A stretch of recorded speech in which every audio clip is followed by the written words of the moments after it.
Sa ilalim ng mga maningning na ilaw ng lungsod ng Seoul sa pelikulang Long Live the King, si Heo Jun-tae, na kilala bilang dalubhasa sa panlilinlang sa mundo ng mga kriminal, ay nagtataglay ng kagandahang panlabas at katalinuhang natatangi. Siya ay gumagala sa iba't ibang lugar, nagsasagawa ng mga panlilinlang na nagkakahalaga ng milyon-milyong dolyar. Bukod dito, sa kanyang kakayahang manipulahin ang isip ng iba, siya rin ay isang lalaking hinangaan ng maraming kababaihan. Ngunit ang tadhana ay nagdala sa kanya sa isang makasaysayang pagkikita. Habang nagsasagawa ng isang panlilinlang sa baybayin ng Mediterranean, si Jun-tae ay hindi inaasahang nakilala si Sim, isang magandang sirena na nabanggit sa mga sinaunang alamat. Hindi lamang ito isang pagkikita, kundi isang muling pagkikita ng isang trahedyang pag-ibig mula sa nakaraang buhay. Upang malaman ang karagdagang detalye, inaanyayahan ang lahat na manood ng pambungad ng pelikula. Matapos ang isang malakas na tsunami, isang sirena ang napadpad sa baybayin ng isang maliit na isla. Agad itong natuklasan ng mga lokal at ipinaalam sa pinuno ng nayon. Tulad ng sa alamat, ang sirena ay napakaganda.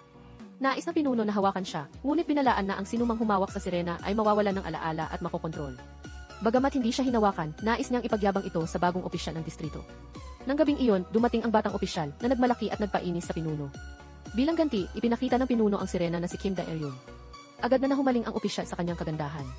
Nang tanungin niya ang pinuno kung ano ang gagawin sa sirena, sinabi nito na kukunin ang langis mula sa kanyang katawan, isang langis na sinasabing magpapabaga sa sulo magpakailanman at hindi kailanman masisira, na may napakalaking halaga. Narinig ito ni Kim Da-eryong at binalaan ang pinuno na natuklasan niya ang kanyang pagnanakaw ng buwis mula sa mga tao, at sa panahong ito, mahirap makatakas sa parusang kamatayan. Upang mailigtas ang kanyang buhay, napilitan ang pinuno na palayain ang sirena pabalik sa dagat. Gayunpaman, ang hidwaan sa batang opisyal ay nagsimula na rito. Matapos mapalaya, nais magpasalamat ng sirena, kaya inilahad niya ang kamay kay Kim Da-eryong. Pinayuhan siya ng mga mangingisda sa tabi na huwag hawakan ang kamay nito, dahil magkaiba ang kanilang mundo, at kahit magkasundo ay walang patutunguhan. Lumipas ang panahon, at ang kwento ay isinalaysay sa modernong Korea. Si Jun-tae, ang susunod na buhay ni Kim Da-eryong, ay isang tanyag na manloloko. Kaya niyang magpanggap bilang iba't ibang tao minsan, bilang tapat na bumibili ng kontrabando, upang makakuha ng pera, na iniiwan lamang ang isang rosas at walang laman na kahon, o bilang isang playboy na gumagala sa mga bar. Hindi lamang mahusay si Jun sa panlilinlang, kundi mayroon din siyang pambihirang kakayahang maghipnotismo. Nagpanggap ang kanyang grupo bilang mga teknisyan ng elevator upang makapasok sa isang gusali. Nang tanungin ng gwardiya kung bakit wala ang kanilang supervisor, mabilis na inobserbahan ni Jun-tae ang mga katangian ng gwardiya, kinuha ang kanyang lighter, at inhipnotismo siya sa isang iglap. Parang may mahika, isang lalaking kamukha ng supervisor ang lumitaw sa elevator, ngunit isa lamang itong ordinaryong pasahero. Ang target nila ay isang prosecutor na nagtatrabaho sa gusali, si Kang Sung. Ang kliyente nila ay ang asawa ng chairman ng Myeongdong Group, isang ina na lubos na hinangaan ang kanyang anak. Ang anak niya ay nangbuli ng isang estudyante hanggang sa magpakamatay ito, na iniwan ang isang liham na nagtuturo sa salarin. Nais ng ina na gamitin ang pera upang ayusin ang kaso sa prosecutor. Habang ang tunay na prosecutor ay naipit sa trapiko dahil sa abnormally mahabang pulang ilaw, nakipagkita sina Jun-tae at ang kanyang grupo sa asawa ng chairman. Upang mahuli ang malaking isda, sinabi ni Jun-tae na alam niya ang lugar na mas ligtas kaysa sa kanyang lihim na account sa Virgin Islands, isang maliit na isla sa Mediterranean. Hindi inaasahan, epektibo ang kanyang pain. Agad na naglipat ng pera ang babae sa kanila, at matapos ang matagumpay na panlilinlang, nagpa siya ang grupo na maghiwalay at magbakasyon upang maiwasan ang mga mata. Sa eroplano, narinig ni Jun-tae ang isang flight attendant na nagkukwento tungkol sa alamat ng mga sirena sa dagat na ito, ngunit mumiti lamang siya, hindi naniniwala sa ganoong kwento. Samantala, sa ilalim ng malinaw na tubig, si Sim, ang sirena, ay lumalangway sa gitna ng mga korales, at natagpuan niya ang isang berdeng jade bracelet sa pagitan ng mga bato. Nang isuot niya ito sa kanyang braso, isang biglang bagyo ang sumiklab, na hinila siya sa malalakas na alon. Pagkagising, natagpuan ni Sim ang sarili sa dalampasigan, at isang himala ang nangyari, nakatayo siya gamit ang mga paa ng tao, ngunit kapag nadikit sa tubig, muling lumilitaw ang kanyang buntot ng isda. Sa bagong kakayahang ito, naging mausisa si Sim sa mundo sa lupa at lihim na pumasok sa beachside villa ni Jun-tae, kinain ang lahat ng pagkain sa ref, at nagtago sa closet. Natuklasan siya ni Jun-tae na inakalang magnanakaw siya at galit na sumigaw. Nang ibinalik ni Sim ang mga damit, sinipa niya si Jun-tae palayo. Nakita niyang mahigpit ang hawak ni Sim, inakala niyang may ninakaw ito at sinubukang suriin, ngunit isa pang sipa ang nagpabagsak sa kanya sa sala. Napilitan si Jun-tae na sumuko, sinabing pakawalan na lang ang anumang ninakaw at maaari na siyang umalis. Nakita ni Sim ang dagat sa malapit at tumakbo, ngunit naabutan siya ni Jun-tae, na tumawag na ng pulis at itinali siya. Nang sa wakas ay natanggal ang mahigpit niyang hawak, napagtanto na ang tanging ninakaw niya ay isang cherry, na agad niyang kinain. Dumating ang pulis upang arestuhin si Sim, at naisip ni Jun-tae na masyadong labis ang pagsuot ng posa sa isang babaeng walang ninakaw, ngunit ipinaliwanag ng pulis na ito ay labag pa rin sa batas, kahit hindi natuloy ang pagnanakaw. Bagamat may bahagyang awa, hindi na nakialam si Jun-tae. Gayunpaman, nang tingnan niya ang mga larawang kinunan, napansin niya ang berdeng jade bracelet sa kamay ni Sim, at pagkatapos ipa-verify sa isang kaibigan, nalaman niyang ito ay isang bihirang at mahalagang bracelet. Sa istasyon ng pulis, si Sim ay nagpakita ng labis na kamusmusan at pagkamausisa sa lahat ng bagay, hindi na unawaan ang sinasabi ng mga pulis at masayang naglalaro ng toilet paper. Nang sigawan siya ng isang pulis, agad siyang itinulak nito palayo. Habang abala ang lahat sa sitwasyon, patuloy siyang naglalaro sa rolyo ng papel. Si Junti, na noon ay nagtatangkang manligaw sa isang flight attendant, ay natanggap ang mensahe na ang jade bracelet ay nagkakahalaga ng hindi bababa sa 60 bilyong won, kaya't agad niyang iniwan ang date at nagmadali sa istasyon. Ang bracelet ay may nakaukit na Agent 02 na nagpapahiwatig na ang may-ari nito ay hindi ordinaryo. Nagpa siya si Junti na ilabas si Sim mula sa istasyon, hinipnotismo ang mga pulis upang maniwala na si Sim ang kanyang bagong kasal na asawa at hindi makapunta sa honeymoon dahil nakulong. Isang mabait na pulis ang nagbukas ng pinto para sa kanila. Bilang pagpapakita ng pagsisisi, dinala ni Junti si Sim sa pamimili, ngunit ang inosenteng sirena ay palaging napapahamak, hindi alam kung paano gumamit ng escalator. Kaya't kinailangan siyang buhatin ni Junti na parang prinsesa patungo sa itaas, na umani ng palakpakan mula sa mga nakakita. Sa tindahan, tinulungan niya si Sim na magsuot ng sapatos, ngunit habang sumusukat ng damit, naakit ang atensyon ni Sim sa isang payaso at biglang nawala. Nagpanik si Junti at hinanap siya, natagpuan siya sa playground ng mga bata na masayang sumisipsip ng lollipop. Agad niyang chinek ang bracelet at nakahinga ng maluwag nang makitang nasa lugar pa ito. Si Sim, bagamat hindi makapagsalita, ay naramdaman ang pag-aalala ni Junti, ngunit hindi niya alam na ang bracelet ang inaalala nito, hindi siya, kaya't inosente siyang umiti sa kanya. Pagkatapos, dinala ni Junti si Sim kumain, ginamit ang kanyang karaniwang mga taktika sa panliligaw, at matagumpay na nakuha ang jade bracelet. Matapos makamit ang layunin, iniwan niya si Sim sa isang sofa at tahimik na umuwi. Tinawagan niya si Namdo, ang kanyang kasamahan, upang ipaalam na nakuha na niya ang bracelet at naghahanda na pumunta sa ibang lugar. Bago umalis, napansin ni Junti ang Cherry at biglang natigilan na may kakaibang damdamin sa puso. Samantala, si Sim ay matyagang naghintay sa mall hanggang sa ipinaalis siya ng mga tauhan dahil sa pagsisimula ng malakas na ulan. Nakikita siyang nanginginig sa ilalim ng bubong, biglang bumalik si Junti na may payong, na parang tanda ng tadhana, isang sandali na nagpapaalala ng kanilang pagkikita mula sa daan-daang taon na nakalipas. Umiti ng masaya si Sim, inilahad ang kamay at hinawakan ito ni Junti. Nagtapos ang unang bahagi ng pelikula sa isang nakakatawang eksena. Lumalabas na marunong magsalita si Sim at kinuha pa ang candy ng isang bata. Bumalik ang kwento sa malayong nakaraan, kung saan si Kim Daeryum, ang batang opisyal, ay nagpapalipad ng lantern sa dalampasigan. Isang lantern ang tinagay ng hangin, at nang hanapin ito, muling nakita niya ang sirenang si Seihwa sa baybayin. Ngayon, nagsalita si Seihwa, inihayag na noon ay lihim siyang humingi ng tulong sa kanya. Ikinuwento niya ang isang sinaunang kwento tungkol sa isang binata na nakakarinig ng tinig ng mga sirena at umibig sa isa, ngunit naputol ang kwento dahil may dumating. Nagkasundo silang magkita muli kapag lumitaw ang mga lantern sa dagat. Alam ng pinuno ng nayon na makikita muli ang sirena, kaya't pinabantayan ang batang opisyal at alamin ang bawat galaw nito. Lumalabas, upang muling makita si Seihwa, nagpalipad ang opisyal ng maraming lantern sa isang dalampasigan. Balik sa kasalukuyan, hindi matiis ni Junti kaya't bumalik para sunduin si Sim. Balak niyang magpaalam na lang, ngunit naawa siya sa kanya, kaya't isinakay sa kotse. Binilhan niya si Sim ng kape, ngunit walang sinabi si Sim. Hindi matiis ni Junti na iwan siyang walang nag-aalaga, kaya't dinala niya siya sa isang marangyang hotel. Muli, naaliw si Sim sa room card. Lumabas si Junti mula sa banyo, lumapit upang bawiin ang card, at binalaan si Sim na huwag magpanggap na kaibig-ibig o magkaroon ng anumang intensyon sa kanya. Sa sandaling ito, si Madam Kang Jen-hong.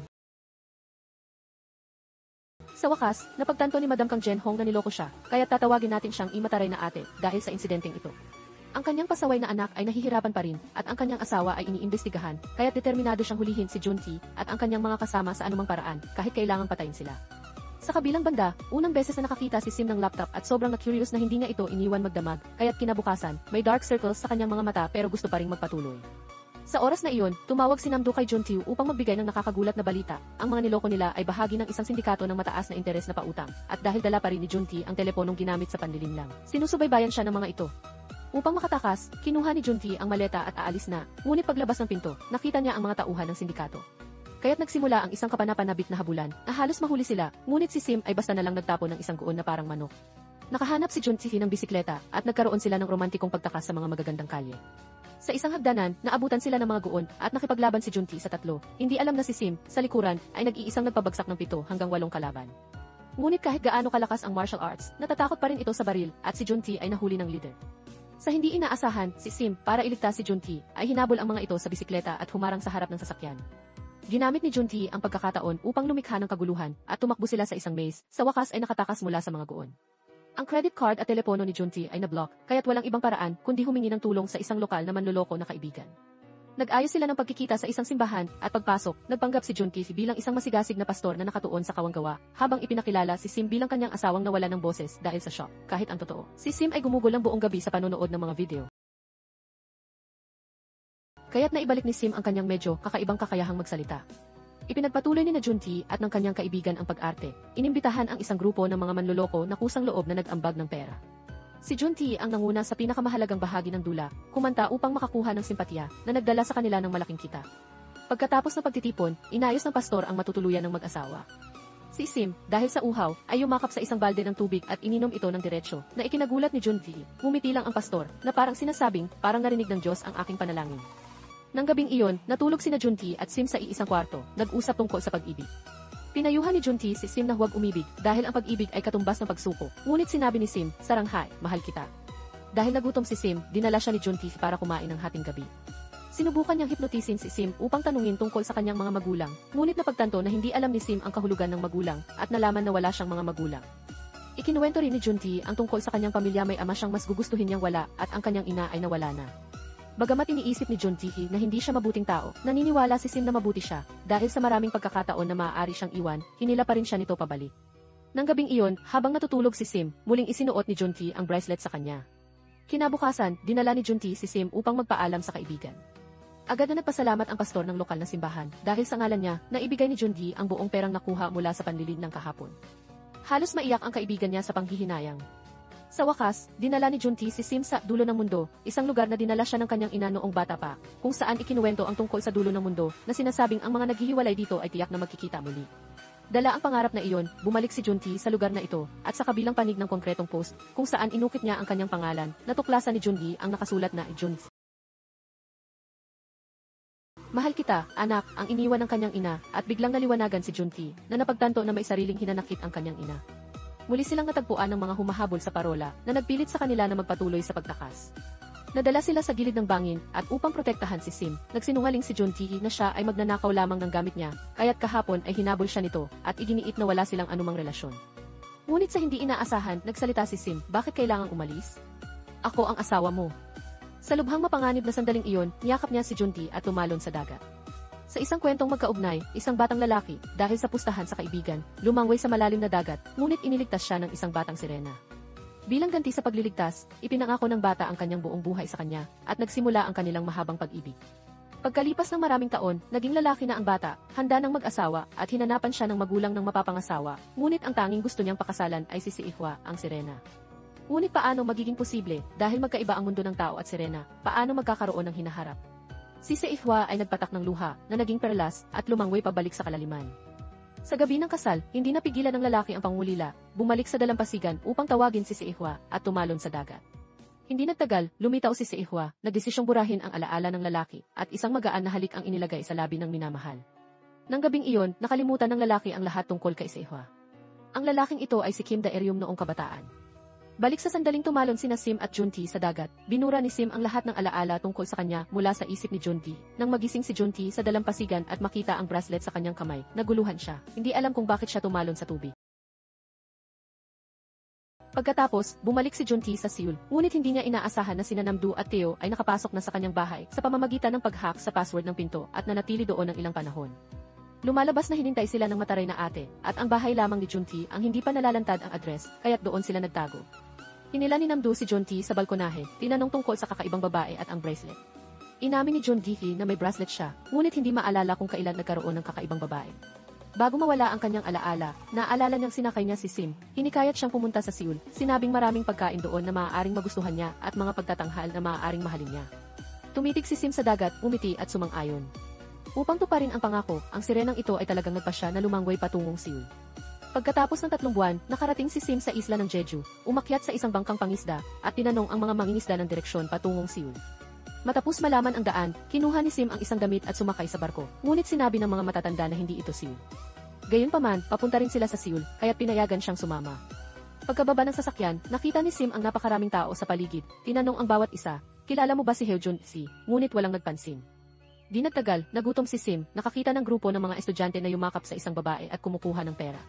Nag-isip si Sim sandali, tumango, at ginaya sila, hinawakan ang liig ng isang batang babae at hinintay ang pera.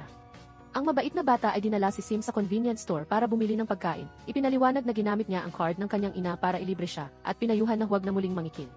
Nagbahagi rin ang bata ng ilang aral tungkol sa buhay, at bago maghiwalay, binigyan si Sim ng kaunting barya. Sa isang pagkakataon, pagkatapos magpaalam kay Sim, nakasalubong ng bata si Junti, na nainis nang tawagin siyang tito, sa halip na kuya, habang dumadaan sa parke. Muling nakasalubong ni Sim ang grupo ng mga babaeng guon at hiniling na itigil ang pananakit sa mga kaklase, na humantong sa pakikipaglaban sa buong grupo. Sa isang kabalintunaan, ang lider ng grupo ay anak ng mataray na ate. Pagkatapos ng tawag sa telepono, pumasok ang mataray na ate sa elevator, at mabilis na sinimula ni Junti ang kanyang plano. Tinanggal niya ang kanyang salaming pang-araw, habang si Theo sa rooftop ay nag-disconnect ng kontrol at kuryente ng elevator. Kinuha ni Junti ang lighter at hinipnotismo ang mataray na ate. Sa loob ng madilim na elevator, biglang bumukas ang pinto patungo sa labas, kung saan nakatayo ang anak niya sa gilid ng ika-17 palapag, walang magawa kundi humingi ng tulong sa kanyang ina.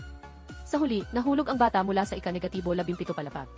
Layunin ni Junti na parusahan ang mataray na ate, na ipakita ang awa sa ina ng batang binuli ng anak niya hanggang sa magpakamatay. Pagkatapos, hinipnotismo niya ito upang kalimutan ang mga nagdulot ng sakit sa kanya, na tanging ang mga nagdusa dahil sa kanya ang maaalala, na nag-iwan ng pagsisisi sa kanyang puso. Pagkatapos ng isang pits, bumalik sa normal ang lahat. Lumabas ang mataray na ate mula sa elevator at agad na tumawag sa abogado upang bawiin ang kaso. Nagplano rin na makipagkita sa ina ng biktima, na ikinabigla ng kanyang mga tauhan sa pagbabagong ito. Samantala, nakakita si Sim ng damit sa basurahan ng mayamang residential area at nakipagkaibigan sa isang homeless na babae. Nang malaman na hinintay niya si Junti, tinanong ng babae kung may sinabi bang espesyal si Junti. Naalala ni Sim na binanggit ni Junti ang 63 building, kaya't sumakay siya ng bus patungo doon. Sinubukan niyang gayahin ang pag-swipe ng card ng iba, ngunit wala siyang card at kulang sa pera, pero mabuti na lang at pinayagan siya ng driver na sumakay. Sa wakas, nakarating siya sa gusali, iniisip na baka nasa rooftop si Junti. Sa isang pagkakataon, napadpad siya sa aquarium ng gusali, at bilang sirena, nang makita ang mga isda sa tangke, lumunok si Sim ng malakas, pagkatapos ay hinubad ang damit at tumalon sa tubig. Sinimulan ni Sim ang kanyang buffet mode, ngunit kakaiba ang naramdaman ng mga tauhan ng aquarium, dahil hindi pa nagsisimula ang mermaid show, pero may nagpe-perform na sa tangke. Sa oras na iyon, dumaan si Junti sa lugar ng tangke kung nasaan si Sim, na patuloy na kinakatok ang salamin, umaasang makikilala siya. Nang akmang aalis na si Junti, marahil dahil sa tadhana, bigla siyang lumingon kay Sim, ngunit dahil nawala ang kanyang alaala, hindi niya ito nakilala, dumaan lang at umalis. Hinabol ni Sim si Junti at umakyat sa pampang, na nagdulot ng gulo sa mga tauhan ng aquarium dahil una-authorized ang paglangoy niya. Sa sandaling iyon, nakatanggap si Junti ng mensahe mula sa kanyang kaibigang manloloko sa Spain, kasama ang larawan ng isang hindi kilalang babae, at napagtanto niyang kamukha ito ng sirena sa tangke. Kaya't bumalik siya sa aquarium, at sa wakas, nakita muli si Sim. Hindi napigilan ni Sim ang emosyon at napaluha, ngunit paulit-ulit lang tinanong ni Junti kung magkakilala sila. Nang habulin sila ng mga tauhan ng aquarium, mabilis na kinuha ni Junti ang peking police V mula sa bulsa, nagpanggap na pulis na investigador ayon sa ulat, at dadalhin si Sim para tanungin. Ipinakita ni Junti ang larawan, tinanong kung bakit magkasama sila doon, at bumulong si Sim, bakit kaya ako narito kasama si Juns? Lalong nagtaka si Junti nang malamang alam ng babae ang tunay niyang pangalan. Sa oras na iyon, dumating ang mga security guard, kaya't hinawakan ni Junti ang kamay ni Sim at mabilis na umalis sa aquarium. Gusto niyang tanungin ang tungkol sa mga nangyari sa Spain, pero nanatiling tahimik si Sim. Naiinis, tinalikuran siya ni Junti, ngunit tahimik na sumunod si Sim. Nawala ang isa't isa sa isang sangandaan, at sumunod si Sim hanggang sa pampang ng Han River, kung saan bigla siyang napansin ng isang maliit na manloloko na nagplanong gumamit ng panlilinlang. Fortune-telling upang akitin si Sim, ngunit bago tuluyang maloko si Sim, biglang dumating si Junti at ninakaw ang wallet ng manloloko. Hindi naglakas loob na harapin si Junti, kaya't hinayaan na lang nito si Sim. Dinala ni Junti si Sim palayo, at nang dumilim ang paligid, isang teenager na nag-skateboard ang dumaan. Mabilis na hinila ni Junti si Sim sa kanyang dibdib upang maiwasan ito, isang kilos na nagpasaya kay Sim, na ang mga mata ay kumikinang na parang may lumilipad na puso. Tumanggap ng tawag si Junti at lumayo sandali, ngunit akala ni Sim ay may bumaril, kaya tumalon siya upang protektahan si Junti. Itinayo ni Junti si Sim at ipinakita ang langit, ipinaliwanag na fireworks lang iyon. Sinabi niya na dapat protektahan muna niya ang sarili bago ang iba, dahil ang kabaliktaran ay isang hangal na gawa. Dahil wala talagang alam si Sim tungkol sa mundo ng tao, sa paliwanag ni Junti, naintindihan niya na fireworks iyon at na ang mga tao ay gumagamit ng telepono upang kumuha ng magagandang sandali. Nagtaka siya kung bakit hindi kumukuha ng larawan si Junti, at sumagot ito na kaya niyang alalahanin ang mga imaheng ito. Inilagay ni Sim ang kamay ni Junti sa kanyang dibdib, tinanong kung doon ba na itatala, isang kilos na nagpaalala kay Junti sa kanyang ina, na minsan ding nagsabi ng ganoon. Sa ibang lugar, ang madrasta ni Junti ay nakikipag-usap sa telepono kay Madaiyong, nagpaplanong habulin si Junti. Ang malalim na dahilan, ang ama ni Junti ay isang matagumpay na negosyante na, dahil sa ilang dahilan, naghiwalay sa dating asawa at dinala si Junti sa bagong asawa. Ang madrastang ito, dala ang sariling anak, ay dalawang mukha, mabait sa harap ngunit palihim na nagpaplanong gawing tagapagmana ang kanyang anak. Nang malaman na gusto pa rin ng kanyang asawa na hanapin si Junti, nakipag-ugnayan siya kay Madaiyong. Ayon sa impormasyon mula sa madrasta, natagpuan ni Madaiyong ang anino ni Junti sa pampang ng Han River. Balak sanang iwan ni Junti si Sim at umalis, at kalahati na ng daan ang narating ng kanyang sasakyan. Ngunit sa nakakaawang itsura ni Sim, hindi matiis ni Junti kaya't bumalik siya para sunduin siya. Napansin ni Junji na may sumusunod sa kanila, kaya't minaneho niya ang sasakyan sa isang makitid na eskinita at matagumpay na nawala ang bakas ni Madaeo. Sa loob ng laboratorio, natuklasan ni siya ang isang kakaibang florera, na ayon sa pagsusuri ay mula pa noong panahon ng Joseon, ngunit kakaiba na ang mga disenyo sa florera ay parang bagong iginuhit. Mas kakaiba pa, ang tao sa larawan ay kamukha ni Junji. Dinala ni Junji si Sim pabalik sa bahay ng ligtas, nagpainit ng hapunan para sa kanya, at kinuha ang bracelet, tinanong kung sa kanya ito. Sinabi ni Sim na ibinigay na niya ito kay Junji at idinagdag na marami pang ganoong bagay sa kanyang tahanan.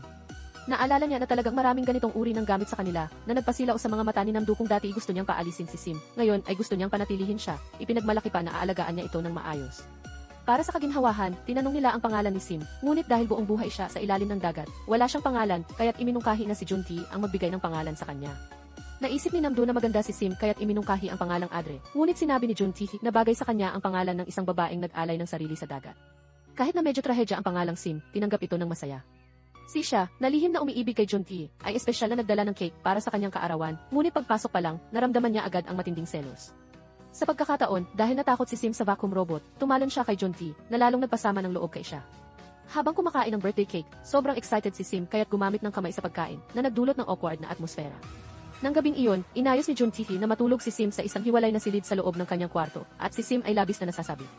Samantala, kahit hindi pa natutukoy ni Madaeo ang eksaktong address ng bahay ni Junji, nalaman na niya ang lugar kung saan siya nakatira. Nagpanggap siyang tagapamahagi ng dyaryo, kumatok sa bawat pinto upang paliitin ang saklaw ng paghihinala. Isang beses, nakasalubong ni Madaeo ang isang malaking lalaki na markado, at natuklasan siya, ngunit sa kabila ng malaking pagkakaiba sa katawan, hindi nagpakita ng takot si Madaeo. Nang gabing iyon, balak ni Junji na magmaneho pa uwi, ngunit pinigilan siya ng tawag mula kay Namdo na nagsabing may kapitbahay na pinatay at mahigpit na siniyasat ng pulisya ang mga sasakyan sa lugar. Dahil may mga kahina-hinalang gawain sina Junji at mga kasama, pinayuhan siya ni Namdo na iwasan ang lugar dahil baka mahuli siya ni Inspector Hong na nakakilala kay Junji. Gayunpaman, nag-aalala si Junji kay Sim na mag-isa sa bahay ng walang nag-aalaga. Sa oras na iyon, natapos na ni Madaeo ang pagsala sa maraming apartment at kumatok sa pinto ni Junji. Akala ni Sim ay si Junji ang dumating, kaya't walang pag-iingat na binuksan ang pinto. Si Madaeo, na nagpanggap bilang pulis na may mabait na mukha, ay nagsabing kailangang siya sa atin ang bahay dahil sa kamakailang pagpatay sa lugar. Nang malapit na niyang maloko si Sim na papasukin siya, biglang dumating si Junji. Hinamon siya kung bakit nag-iisa siyang kipulis, gayong dapat dalawa ang magkasama, at hinintay ang kanyang ngunit walang sagot. Nang maghinala si Junji sa kanyang pagkatao, isang grupo ng tunay na pulis ang dumating na nagpilit kay Madaeo na tumakas. Nahuli si Junji ng pulisya dahil sa paglabag sa pulang ilaw, ngunit mabilis niyang hinawakan ang kamay ni Sim. Ipinaliwanag na nag-aalala siya dahil mag-isa ito at natakot, kaya't nagmadali siyang umuwi. Si Inspector Hong, ang tanging nakakakilala kay Junji, napansin ang pamilyar na likuran at balak siyang siyasatin, ngunit naabala ng ulat mula sa kasamahan na may nagsumbong tungkol kay Madaeo na malapit lang. Agad umalis si Inspector Hong upang mag-imbestiga at nakaligtas si Junji sa isang iglap. Sa totoo, si Namdo ang lihim na tumulong sa kanya. Dahil hindi kilala ng ibang pulis si Junji, pagkatapos suriin ang kanyang mga dokumento, pinagmulta lang siya at pinalaya. Matapos kumalma ang sitwasyon, umuwi sina Junji at Sim, at sinisi ni Junji si Sim sa pagbubukas ng pinto sa estranghero, habang nag-aalala lang si Sim sa sugat sa kamay ni Junji, bagamat malamig ang itsura ni Junji. Tunay na nag-aalaga siya kay Sim, ngunit nagbigay siya ng ultimatum. Bukas ang huling araw para sabihin ni Sim ang nangyari sa Spain, kung hindi, paalisin niya ito. Si Madaeo, na nabigo sa misyon, tumawag sa madrasta ni Junji, at ipinahiwatig ng tawag na may hawak ang madrasta laban sa kanya. Habang sinisiyasat ng madrasta ang address ni Junji, biglang sumingit ang anak niyang si Jihyun, kaya't nagdahilan ang madrasta at umalis. Ipinadala ni Madaeo ang address sa text, at kinuha ni Jihyun ang telepono, binasa ang mensahe, at lihim na isinasaulo ang address. Pagkatapos, nagpanggap siyang may narinig na tawag, ibinalik ang telepono sa ina, at sadyang nahulog ito sa tubig, nasira ang telepono. Isang araw, habang wala si Junji, dumalaw si siya, ang babaeng lihim na umiibig sa kanya, at naiwan siyang mag-isa kasama si Sim. Tiningnan ni siya si Sim nang may selos, at nagkaroon ng tahimik na alitan. Sinabi ni siya na balang araw, pakakasalan niya si Junji. Hindi alam ni Sim ang ibig sabihin ng kasal, at ipinaliwanag ni siya na ito ay kapag dalawang tao ang nagsasama. Naisip ni Sim na iyon ang sitwasyon nila ni Junji, ngunit itinuring siya ni siya na parasito. Matapos may paliwanag ang ibig sabihin ng parasito, galit na sumugod si Sim at kinagat si siya. Pagbalik ni Junji, biglang nagbago ang ugali ni siya, malumanay na hiniling na huwag sisihin si Sim. Hindi pinakinggan ni Junji ang paliwanag, hinintay na umalis si Sim, at inihatid si siya sa taxi. Balak sanang banggitin ni siya ang tungkol sa florera, ngunit nagmamadali si Junji sa pagtawid kaya't umalis. Pagbalik, binilihan niya si Sim ng telepono, tinuruan siyang kontakin siya, at binigyan ng transit card, sinabing tawagan siya kapag handa nang magsabi ng totoo. Dahil kasi simula lang manood si Sim ng isang Korean romantic drama, kaya si Veo sa pelikulang Long Live the King ay nagsabi kay Jeonji na sasabihin niya rito kapag dumating ang unang nyebe at nag-ayos sila ng pagkikita sa Namsan Park. Si Jeonji ay napilitang sumang-ayon ngunit hinabol si Sim na umalis. Ang dahilan ni Jeonji sa pagtawag kay Sim ay upang malaman kung saan ito pupunta, sino ang makikita at bakit naroon. Pagkabalik ni Namdo at Teo, nagulat sila sa pagpapalayas ni Jeonji kay Sim, lalo na si Teo na mukhang gusto si Sim at galit na galit. Pinayuhan ni Namdo na holiday season ito, panahon ng mataas na krimen. Kahit matigas ang bibig, nagpa siya si Jeonji na tingnan ang lagay ni Sim. Sina Namdo at Teo ay naghanda para sa susunod na plano na nagtatarget sa mayamang pamilya ni siya. Ang nakakatuwa, ang kasambahay na kinuha nila ay ang tunay na ina ni Jeonji. Sinadya nitong babaan ang kita ng kumpanya ng asawa at kinuha ang diferensya para sa pamumuhunan, kaya kung manakaw ang pera, hindi siya makapagsumbong. Nahirapan ang ina ni siya dahil palagi siyang napagkakamalang kasambahay kapag kasama ang tunay na kasambahay, kaya't nasaktan siya, kinuha ang gamit ng kasambahay at pinalayas ito. Walang mapuntahan, ang ina ni Jeonji ay umupo malapit sa basurahan at nagbuntong hininga. Sa oras na iyon, dumating ang madrasta ni Jeonji sa bahay ni siya, sinabing masarap ang pagkaing ipinadala noon na nagpabuti sa gana ng asawa niya at umaasang magpapadala pa ulit. Natuwa ang ina ni siya na laging nagsisikap mapasaya ang pamilya nila. Pagkaalis ng madrasta ni Jeonji, binago ng ina ni siya ang desisyon, ipinabalik ang basura sa kasambahay at pinabalik ito dahil ang pagkain nitong gusto ng chairman ang tanging paraan para mapalapit pa rito. Pagkatapos, muling hinanap ni Sim ang dating kakilala. Mula sa basurahan, bihasang pumili si ate ng ilang damit para kay Sim kahit mukhang marumi, ngunit ang kaluluwa ng babaeng ito ay lubos na malaya, hindi niya inisip na kaawa-awa siya. Sa halip, mas mayaman pa siya kaysa sa mga may formal na trabaho, ngunit alipin ng kanilang bahay. Pagkatapos manood ng Korean drama, nais ni Sim makakita ng pera. Kaya dinalhan siya ng babae ng maraming flyer at personal na itinuro kung paano mamigay nito para kumita. Tinuruan din siya ng ilang sikreto. Sinabi niyang minsan maaaring magbigay ng maraming flyer sa mga dumadaan para matapos agad ang trabaho para sa amo na nakaupo sa sasakyan. Pagkatapos nito, parang igif na natapos ang misyon, umalis ang babae. Sinimulan ni Sim ang trabaho. Determinado na ibigay ang lahat ng kita kay Jeonji. Sinundan ni Jeonji ang lokasyon ni Sim at nakitang masipag itong nagtatrabaho. Nang makitang sinigawan si Sim ng amo, nagpa siya siyang gumanti. Tumawag siya para ipataw ang sasakyan ng amo upang matulungan si Sim na. Matapos agad ang trabaho, umupa si Jeonji ng grupo ng estudyante para kumuha ng flyer mula kay Sim. Pagkatapos ay binili ang mga ito sa halagang 1,000 won bawat isa. Mas malaki pa ang ginastos niya kaysa sa sahod ni Sim sa isang araw. Pagkatapos magtrabaho, nagutom at nilamig si Sim. Biglang dumating ang isang matandang babae, nagbigay ng pagkain at naglagay ng shawl sa balikat niya. Tuwang-tuwa si Sim, malinaw na hinintay ito ni Jeonji, na nagbayad na ng pasasalamat sa matanda sa sandaling iyon. Isang lalaking mukhang kahina-hinala ang nagbigay kay Sim ng business card at humingi ng numero niya. Agad na tinawagan siya ni Jeonji. Sinabihan na kung may humingi ng numero niya, siguradong masama ang intensyon, kaya huwag ibigay. Nahuli si Jeonji at medyo nahiya, balak nang umalis, pero bumulong si Sim sa kanya na nagsisikap siyang kumita at lahat ng pera ay para kay Jeonji, mga salitang parang sinag ng araw sa gitna ng taglamig. Nagpapainit sa puso ni Jeonji, nagtrabaho si Sim hanggang gabi, dumating si Madya para kumuha ng flyer, pero nakilala siya ni Sim. Sa kabutihang palad, umulan kaya naiwasan ang gulo, habang nagtatago sa ulan. Muling nakita ni Sim ang batang babae na nagbigay sa kanya ng pagkain dati. Kakaiba, may espesyal na kakayahan ang bata na marinig ang damdamin ni Sim. Sa oras na iyon, nagsimulang maghulog ang unang nyebe ng taglamig sa Seoul. Nagpa siya si Jeonji na tuparin ang pangako, pumunta sa Seoul Tower sa Namsan para hintayin si Sim. Ngunit sa daan, nabundol si Sim ng kotse at natumba. Ang driver ay anak ng madrasta ni Jeonji. Naghintay si Jeonji pero hindi dumating si Sim hanggang sa magsara ang Seoul Tower. Natuklasan niya ang mga flyer sa lupa at ang teleponong ibinigay niya kay Sim. Doon niya napagtanto ang seryosong nangyari. Hinanap niya si Sim sa lahat ng ospital sa lugar at sa wakas natagpuan siyang walang malay sa emergency room. Bumaba ang temperatura ng katawan ni Sim sa kabutihang palad, nakarating si Jeonji sa tamang oras at hiniling sa doktor na magsagawa ng Gayunpaman, mukhang walang epekto ang unang pagsisikap. Hinawakan ni Jeonji ang kamay ni Sim at nagdasal. Sa sandaling iyon, nagising si Sim nang malaman na hindi malubha ang pinsala ni Sim. Nakahinga si Jeonji ng maluwag pero sinisi pa rin siya sa pagtawid ng hindi tumitingin. Lumipat ang eksena kay Jeonji na natagpuan ang maisala sa aksidente. Nagharap ang dalawang magkapatid sa isang liblib na lugar, tungkol sa pagkakabundol kay Sim. Sinabi lang ni Jae-hyun na aksidente iyon. 6 na taon na ang nakalipas nang basagin niya ang larawan ng pamilya ni Jeonji. Aksidente rin ang dahilan niya. Naghinala si Jeonji na hindi basta nahulog ang larawan para magkawatak-watak. Pero walang pakialam ang ama nila. Sinabing nakakainis ang mga bagay na iyon at mabuti pang nabasag. Umalis ito. Ngumisi si Jae-hyun. Kaya't hindi napigilan ni Jeonji na suntukin siya. Bumalik ang ama nila, tinulungan ang asawa at sinampal si Jeonji ng malakas. Ang sampal na iyon ay tuluyang nagwasak sa natitirang alaala ng pagmamahal ng ama at anak sa puso ni Jeonjae. Bumalik sa kasalukuyan, naniniwala si Jeonji na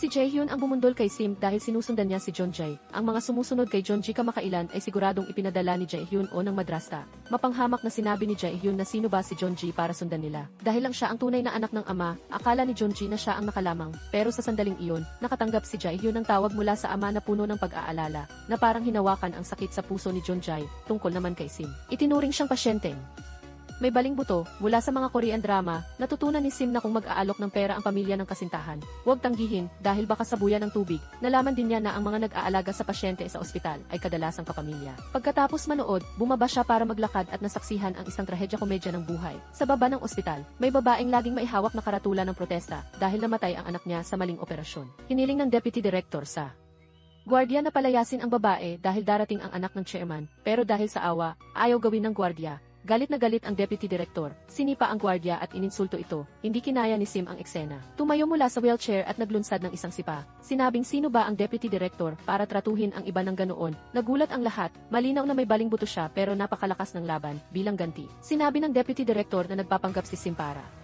manloko ng insurance at nagbanta na ipapakulong siya, pero dahil baka iniisip niyang hindi normal si Sim, pansamantala siyang hinintuan, pumunta si Sim sa babae sa baba, tinanong kung gusto nitong burahin ang masasakit na alaala ng anak. Tumanggi ang babae, umiiyak na sinabing kahit gaano kasakit ang mga alaala. Iyon din ang patunay ng pagmamahal niya sa anak. Napanood ni na Jeonji at mga kasama ang video kung paano sinipa ang deputy director at naunawaan ang buong pangyayari. Nagpasya si Jeonji na turuan ng leksyon ang lalaki at nagsimulang magplano. Dahil unang beses makakauwi ang anak ng chairman pagkatapos ng 15 taon. Hindi alam ng deputy director ang itsura nito. Nagpanggap si Jeonjae bilang anak ng chairman sa ospital. Tinanggap siya ng deputy director na parang alipin. Humiram si Jeonji ng telepono dahil kunwari naubusan ng baterya para tawagan ang ama, at lihim na ibinigay ang telepono kay Theo. Nabypass ni Theo ang password at pumasok sa opisina ng deputy director. Kinuha ang mga detalye ng operasyon sa anak ng babae kasama ang ebidensya ng korupsyon nito. Si Namdo naman ay nagpanggap bilang driver sa paliparan at inikot-ikot ang tunay na anak ng chairman sa highway, pagkatapos makolekta ang mga ebidensya. Inilantad nila ang lahat sa harap ng deputy director, natakot itong malantad kaya sumunod siya sa utos ni Jeonjae. Hindi na hinabol ang pananagutan ni Sim, humingi ng paumanhin sa sinipang gwardiya. Ibinigay ang orihinal na record ng operasyon sa ina, at inamin ang pagkakamali. Ang ina na matagal nang nagdurusa ay tuluyang napawalang sala at umiyak sa galak. Gayunpaman, ipinadala pa rin ni Theo ang lahat ng ebidensya sa media para ilantad ang katotohanan. Inilabas ni Jeonjae si Sim mula sa ospital. Nalungkot si Sim dahil hindi niya nakita ang unang niebe. Umiti si Jeonji at sinabing dadalhin niya si Sim sa ibang lugar. Sa kabilang banda, may napansin si Namdo na kakaiba nang pumunta siya sa ospital para suriin ang baling buto ni Sim. Nagulat siya nang makitang himalang gumaling ang sugat nito sa loob lang ng isang linggo. Ibinalita ito ni Namdo kay siya na nagsabing baka zombie si Sim. Kagiliw-giliw na si siya ay nagsasaliksik sa pagkakakilanlan ng may-ari ng isang lumubog na barko mula ilang daang taon na ang nakalipas nang matuklasan niya. Ito, nagbigay ang impormasyon ni Namdo ng kaunting clue. Si Sim, dahil sa sobrang gutom, pumunta sa pampang ng ilughan. Balak ni Sim na bumaba sa tubig para manghuli ng isda upang makakain at mabawasan ang gutom. Ngunit napansin siya ng isang rescuer at pinigilan. Nang magkahawakan sila, biglang napagtanto nilang pareho silang sirena. Sa halip na gamitin ang wika ng sirena, nag-usap sila sa Korean. Ibinahagi ng lalaking sirena kay Sim ang maraming mahalagang kaalaman. Sinabi niyang hindi kailangang mag-alala tungkol sa pera dahil ang luha ng sirena, kapag naging perlas, ay may mataas na halaga sa mundo ng tao.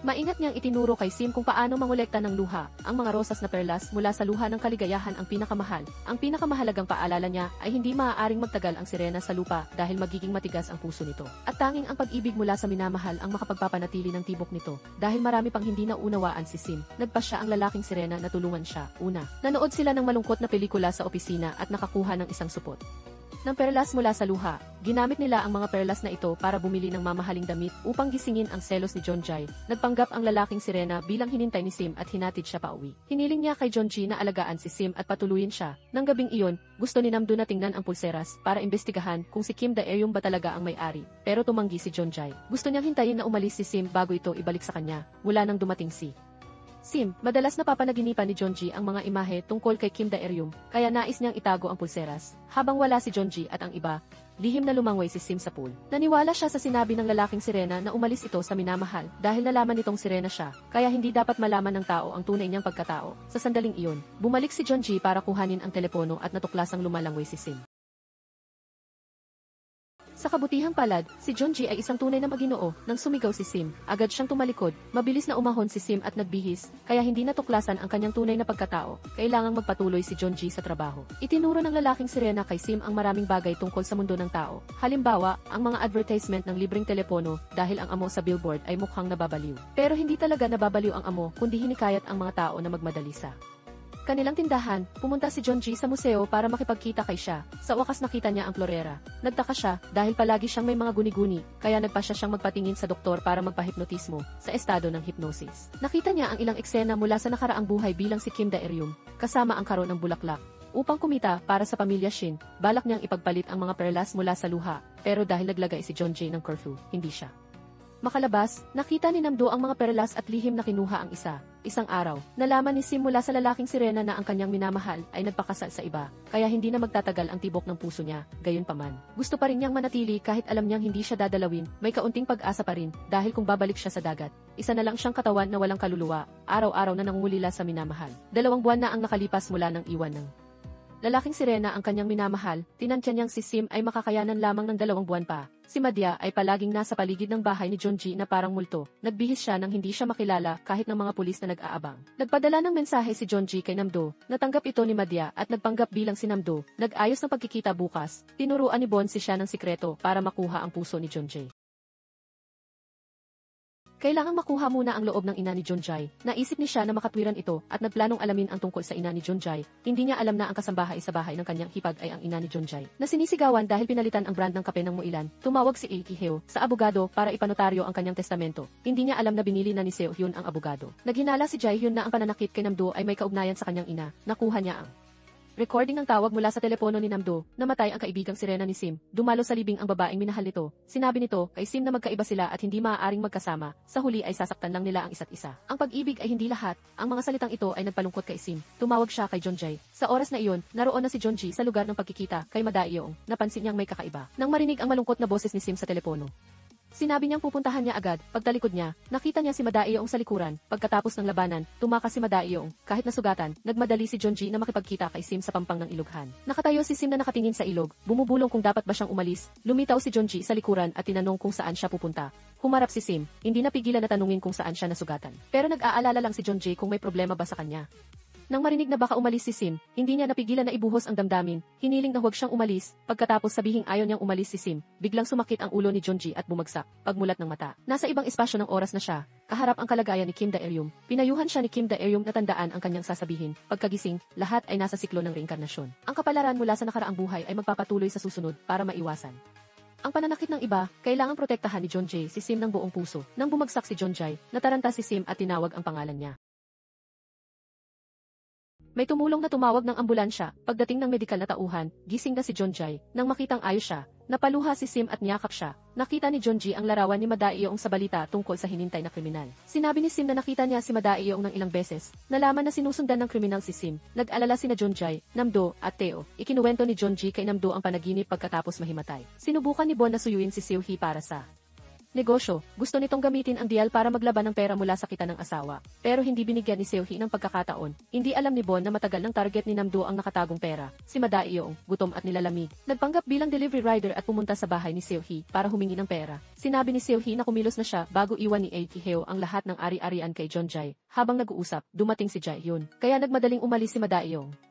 Naramdaman ni Jae-hyun na may kakaiba. Sinabi ni Jae-hyun sa ina na nakita niya si Junjay. Agad na pinayuhan siya ni Seo-hee na huwag sabihin kay Aiki Heo. Kakaiba rin ang reaksyon niya para kay Jae-hyun. Hawak ni Jae-hyun ang detalye ng tawag ni Uncle Nam. Hinintay ang mga kahina-hinalang clue tungkol sa aksidente. Kabilang ang numero ni Junjay. Nang tawagan siya ni Jae-hyun, nalaman ni Junji na naaksidente si Uncle Nam. Nagmadali siyang dalawin. Bago umalis, napansin niyang wala si Sim at hindi alam kung saan pumunta. Nag-alala sa kaligtasan niya. Tinawagan niya ito pero patay ang telepono. Sa pamamagitan ng locator, nakita niyang nasa cross building siya. Pagdating doon, nakita niyang kausap niya ang kaibigang walang tirahan. Kaya isinama niya ito para dalawin si Uncle Nam. May problema sa paningin si Ing Heo. Sinabi ng doktor na kailangang mag-ingat. Kung lumala, kakailanganin ng cornea transplant para gumaling paglabas ng klinika. Dinawit ni Ing Heo si Uncle Nam sa labas ng kwarto. Nakita niyang nag-uusap sina Jae-hyun at Sim sa bench. Pagkatapos, lumabas si Junji mula sa kwarto. Ang unang pagkikita ng mag-ama pagkatapos ng maraming taon.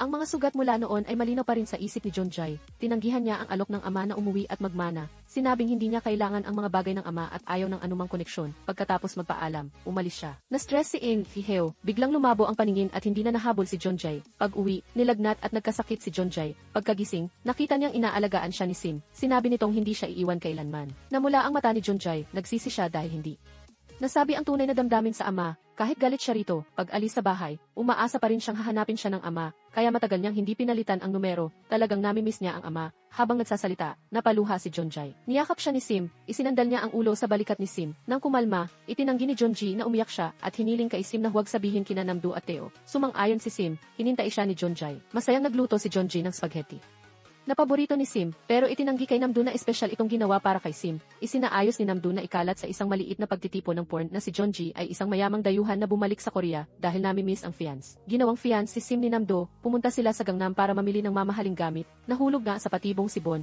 Hiniling niya kay Namdo na ayusin ang pagkikita. Voluntaryong sinabi na masarap ang pagkain sa bahay nila pag-uwi. Nagyabang si Bon sa asawa tungkol sa pagkakataon, pero binalaan siya ni siya na parang scam ito. Hindi naniwala si Bon sa hipag. Sinabing makikita rin pag nagkita. May bagong natuklasan sa lumubog na barko ni Kim Dae-ryum. Dinala ni siya si Jonji para tingnan. Pagpasok sa bodega na puno ng gamit ni Kim Dae-ryum, biglang namatay ang lahat ng ilaw. Sinindihan ni Jonji ang lighter. Nakita niya ang larawan ni Kim Dae-ryum sa pintura.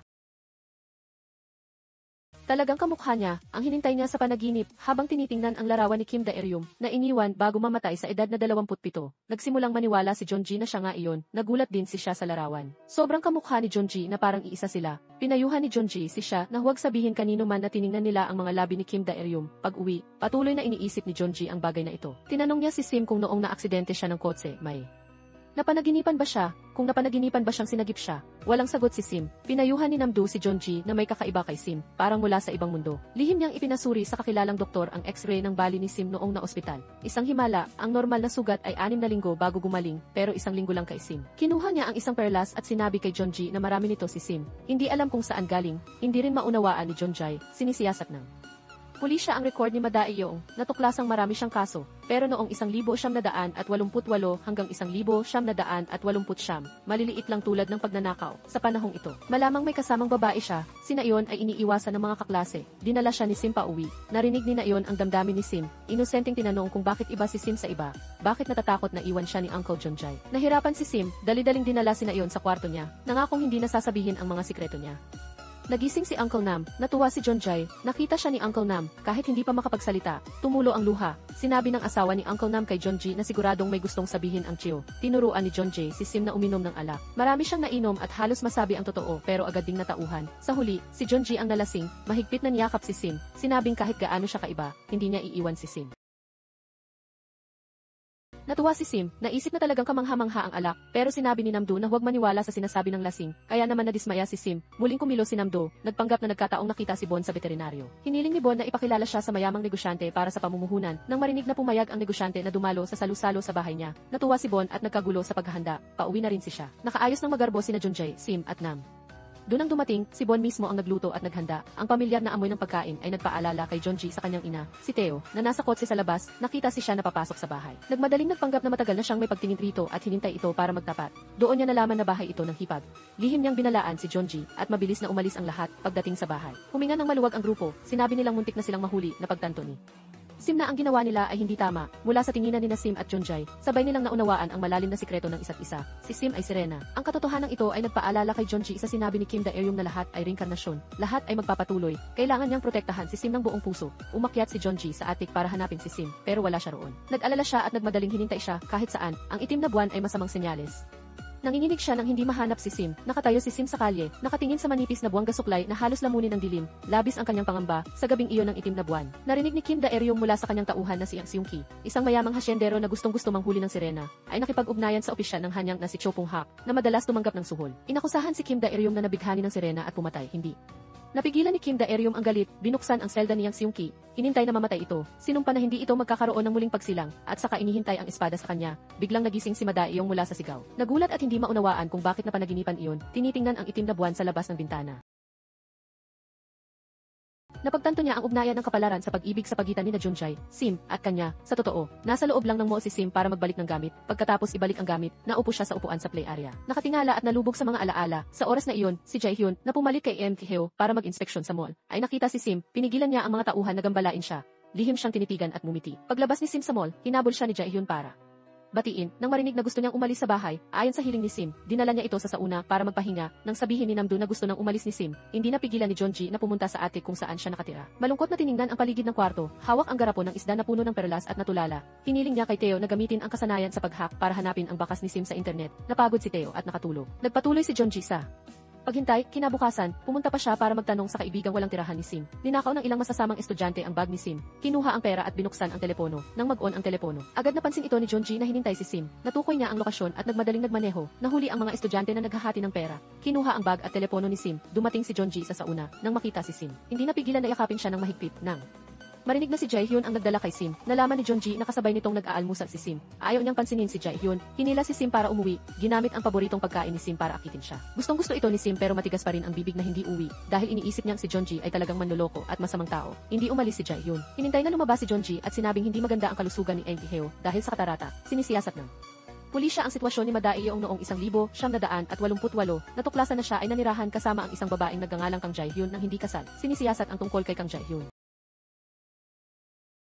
Natuklasan na ang dalawang asawa ni Kang Jaehyun ay namatay. Bago mamatay ay parehong nabulag at namatay dahil sa aksidente. Umuwi si Jonjay, nag-iisip ng maraming bagay. Nang biglang napagtanto na ang hinintay ni Sim na nagpaselo sa kanya ay siya rin pala. Mula sa lungkot ay naging masaya. Pumunta rin siya sa sauna. Humiga sa tapat ni Sim. Tinititigan ang natutulog niyang mukha. Nakaramdam siya ng kaligayahan. Nagising si Sim, natuwa nang makitang nasa harap si Jonjay. Hindi rin napigilan na palihim siyang tinitigan. Nang sabihin ni Sim na malamig, nagpanggap si Jonji na natutulog, nagkunwaring mainit at itinapon ang kumot. Nang takpan siya ni Sim ng kumot, lihim nang umiti si Jonji kahit nilalamig na gustong-gusto ng yumuko. Dahil kapag nadikit sa tubig ay malalantad ang tunay na anyo, ilang beses hinintay ni Jonji si Sim nang halos madikit ito sa tubig para hindi malantad. Dahil kay Sim, naging parang manager si Jonjay, pati paglalaro ng mga bata ng water gun ay pinanghimasok, gumawa ng maraming hindi maipaliwanag na bagay. Nainis ang mga ginang sa panggugulo, pinayuhan si Sim na sumama na sa asawa pa uwi para makakuha ng pagkakataon sa pamumuhunan. Hindi nagdalawang isip si Bon na pumunta sa paaralan ng anak, hinikayat si Elizabeth na makipaglaro kay Nayon, sinabihan din si Nayon na sabihin kay Sim na mabuti ang pakikitungo niya rito. Nang pumunta si Nayon sa sauna para hanapin si Sim, ikinuwento niya ito at sinabing pangarap niyang sa talent show ay makita ng mga magulang. Sa totoo, si Nayon ay may inalang na abala sa kabuhayan at halos hindi nakikilahok sa mga aktibidad ng anak sa paaralan. Kaya naman sa Pasko, dumating sina Sim at Jonjay, kasama sina Theo at Namdo sa likod ni Jonjay. Hawak ang mga karatula para suportahan si Nayon. Naging pinakamasayang bata si Nayon na may pinakamalaking cheering squad. Nagmadaling suyuin si Bon ng todo. Palihim na pinagmamasdan ni Madaeyeong ang lahat. Hiniling ni Sim kay Jonji na mula ngayon ay magsasabi na lang ng magagandang kasinungalingan at hindi naman loloko. Sumang-ayon si Jonjay, dinala niya si Sim para manood ng mga ilaw ng bituin, pero hinintay sila ng mga pulis na nanghuli.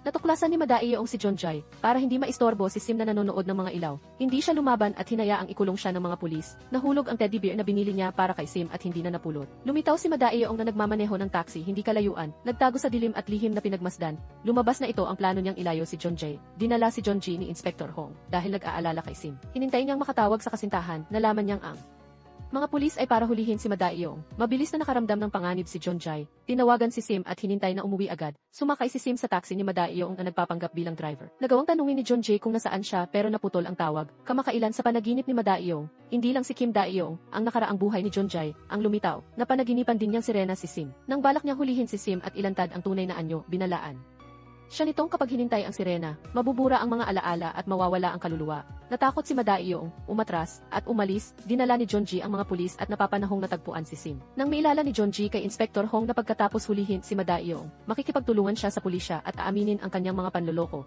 Hinintay ni Jonji si Sim na matulog sa malaking kama niya habang siya ang natulog sa attic. Ngayon kaya nang makiramay ni Jonji kay Sim, naririnig niya ang damdamin nito, nag-iisip si Sim, kaya hindi rin makatulog si Jonjay. Ang damdamin niya minsan nagpapasaya sa kanya, minsan naman nagpapabagabag, kaya naman lumipas ang gabing iyon nang hindi siya nakapagpahinga. Habang pinapalitan ni Seohee ang gamot ni Heo, nakita ito ni Jaehyun sa puwang ng pinto. Malalim ang damdamin ni Jaehyun para kay Heo, ang amain, balak niyang kausapin ito. Pero narinig niyang sinabi nito sa abogado na gusto nitong iwan ang lahat ng ari.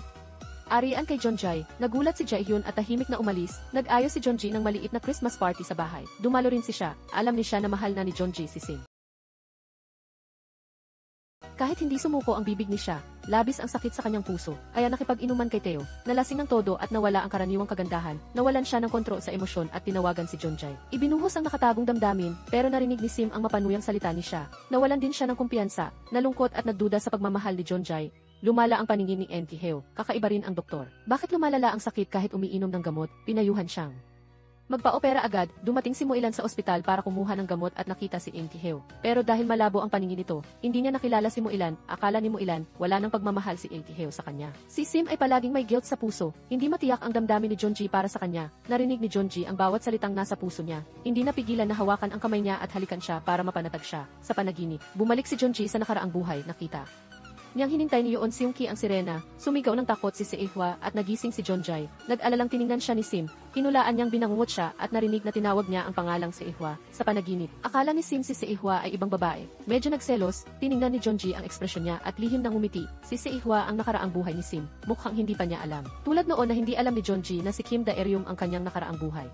Nagyakapan sila, panatag na nakatulog si Jonjay, masayang ngumiti si Sim, tinitingnan ang lalaking katabi, maaga siyang nagising, umakyat sa rooftop na excited, ramdam ang ligaw na lakas sa loob niya, parang mawawalan na ng kontrol. Inutusan ni Seohyun ang abogado na baguhin ang testamento ni Theo. Ililipat ang lahat ng ari-arian sa kanya, at kay Jaehyun, binili niya ang abogado at notaryo, nagkasabuatan sila.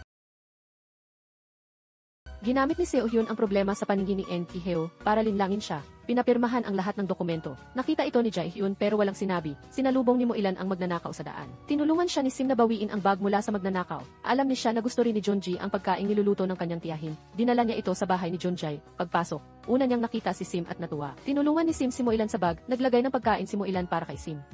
Wala si Jonji sa bahay, kasama niya si Inspector Hong para hanapin si Madaiyong. Unang beses makapasok si siya sa kwarto ni Jonjay, mula sa mga larawang nakadisplay, nagulat siya nang mapagtanto na ang tiyahin niya ang ina ni Jonjay. Nataranta siya, natakot na baka umuwi si Jonjay, nagmadali siyang iuwi si Moilan. Pagdating sa bahay, binago niya ang dating mayabang na ugali, kahit nagpakumbaba at gustong tawagin si Moilan na ina, sinabing dati siya ang hindi normal. Pero hindi niya sinabi kay Moilan na si Jonjay, ang anak niya, ang may-ari ng bahay na pinuntahan nila, pagkatapos mapirmahan ang testamento. Si Seohyun, na dating laging kasama ni Theo, ay biglang nawala. Tiningnan niya habang hinintay siya ni Theo at nadula sa hagdan. Nakita ito ni Jaehyun. Sa huli ay hindi niya kinaya at tinawagan ang ospital. Pero nang marinig na pagkagising ni Theo, ay si Jonji lang ang tinawag, nadismaya siya. Naging malamig ang damdamin sa hypnosis ni Professor Chen King-un. Naalala ni Jonji ang wakas ng nakaraang buhay. Dinala siya sa kabisera. Ginamit niya ang Seong-ki ang SSI lantern para akitin si Seihwa. Hinintay ni Jonji ang kanyang buhay para pilitin ang escort na bumalik at iligtas si Seihwa na nasa panganib. Sa huli, nasaksak siya ng sibat habang pinoprotektahan siya. Ayaw mag-isa ni Seihwa, kaya sinaksak din niya ang sarili. Nagyakapan sila hanggang mamatay. Ang berdeng jade bracelet sa kamay ni Seihwa ay dahan-dahang nahulog, lumubog sa ilalim ng dagat. Ikinuwento ni Jonji sa propesor ang lahat ng nakita niya sa hypnosis. Hindi niya naprotektahan si Seihwa. Labis ang sakit sa puso niya. Sinabi ng propesor na ang mga may hindi natapos na kapalaran ay magkikita muli. Ang pag-ibig ay maaaring isang uri ng masamang kapalaran dahil sa malalim na damdamin nila kaya naging trahedya ang wakas sa nakaraang buhay. Kung kaya ni Jonji na bitawan si Sim para bumalik sa kanyang mundo, matitigil ang siklo ng reinkarnasyon, sumang-ayon si Jonjay, iniisip na ito ang pagkakataon para baguhin ang malungkot na wakas. Si Madaiyong ay pumunta rin sa propesor para magpatingin at lihim na narinig ang lahat.